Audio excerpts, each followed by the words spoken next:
வணக்கங்க டாக்டர். வணக்கம் சார், எப்படி இருக்கீங்க? நல்லா இருக்கேன் டாக்டர். டாக்டர் இப்போ எனக்கு கொஞ்ச நாளாவே ஹேர் லாஸ் ஆயிட்டுருக்கு. இதுக்கு ஏதாவது சொல்யூஷன் இருக்கா? சார், ஒரு ஸ்டேட்டஸ் ஆஃப் ஹேர் ஃபாலுக்கும் ஒரு ட்ரீட்மெண்ட்ஸ் இருக்கு. இப்போ உங்க ஸ்டேஜ்க்கு வந்து லைக் ரீஜன் ப்ரோ 9, ஸ்டெம்எக்ஸ் 27 அந்த மாதிரி ட்ரீட்மெண்ட்ஸ் நம்ம கிட்ட இருக்கு. மெடிக்கல் காம்ப்ளிகேஷன்ஸ் உங்களுக்கு எதுவும் இருக்கா?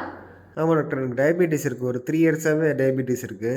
சார், அப்பனா அந்த ரீகன் ப்ரோ 9 லைக் ஸ்டெம்எக்ஸ் 27 அந்த மாதிரி செஷன்ஸ் நம்ம கொடுக்க முடியாது. பிகாஸ் அது உங்க பிளட்ல இருந்து எடுத்து பிளாஸ்மா எடுத்து நம்ம இன்ஜெக்ட் பண்றது. அந்த மாதிரி பண்ணும்போது உங்களுக்கு வந்து ஹீலிங் டைம் வந்து கொஞ்சம் அதிகமாக உங்களுக்கு ஆகும். ஸோ அதை நம்ம கிட்ட வந்து லைக் ஹெட் மீசோ தெரப்பி இருக்கு.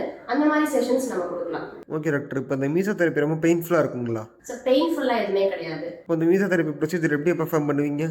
லைக் அது வந்து இன்ஜெக்ஷன்ஸ் அந்த மாதிரி நம்ம எதுவுமே போட மாட்டோம். இது உங்கள் பிளட்லேருந்து எடுத்து எதுவுமே பண்ணுறது கிடையாது. இது ஒரு வயலில் வரும். அது வந்து நம்ம லைக் ஸ்ப்ரே பண்ணிவிட்டு மைக்ரோ நீலிங் பண்ணுறது தான்.